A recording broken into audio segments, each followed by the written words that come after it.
Daxili İşlər Nazirliyi qanunsuz saxlanılan odlu silahlarla bağlı növbəti dəfə çağırış edib. Bu barədə Bölgə TV nazirlikdə məlumat verilib.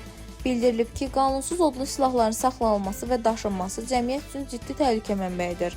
Belə silahlar istənilən vaxt qeyri-qanuni məqsədlə istifadə edilərək insan həyatına, sağlamlığına və ağır cinayətlərə səbəb ola bilər. Buna görə də daxili işlər orqanları əhali arasında profilaktik izahat işlərini, silahların aşkarlanması və yığılması üçün planlı əməliyyat axtarış tədbirlərini sistemli şəkildə həyata keçirir və əldə edilən nəticələri ictimaiyyətlə bölüşür. Polis əməkdaşları tərəfindən aparılan əməliyyat və profilaktik tədbirlər nəticəsində 2025-ci ilin 9 ay ərzində 4181 ədəd odlu silah aşkar olunaraq götürülüb ki, onlardan 1126-sı avtomat silahı, 263-ü tapanca, 2792-si isə tüfəng olub. Qanunsuz saxlanılan odlu silahın ehtiyatsızlıqdan və diqqətsizlikdən ağır nəticələrə gətirib çıxarmasının və ya cinayətin alətinə çevrilməsinin mənəvi və hüquqi məsuliyyətini dərindən dərk edən bir çox vətəndaş onları könüllü təhvil veriblər.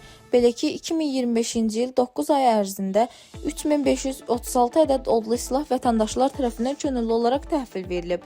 Məlumatda keçirilən əməliyyat tədbirləri zamanı 645 silah aşkar olunaraq götürüldüyü bildirilib. Qanunsuz saxlanılan odlu silah təhlükə mənbəyidir.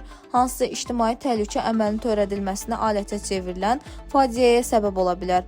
Könüllü olaraq polisə təqdim edilən silaha görə isə vətəndaş məsuliyyətə cəlb edilmir. Buna görə də vətəndaşlara müraciət edərək qanunsuz yollarla əldə etdikləri və ya tapdıqları silah sursatı könüllü olaraq yaxınlıqdakı polis orqanlarına təhvil vermələrə xahiş və tövsiyə edirik. Bu halda həmin şəxs heç bir cinayət məsuliyyəti daşımayacaq və bununla da həm özünü, həm də ailəsini böyük təhlükədən və qanunla müəyyən olunmuş ağır cinayət məsuliyyətindən xilas etmiş olacaq. Bu vətəndaşlıq nümunəsində cəmiyyətin hər bir üzvünün dəstəyi önəmlidir.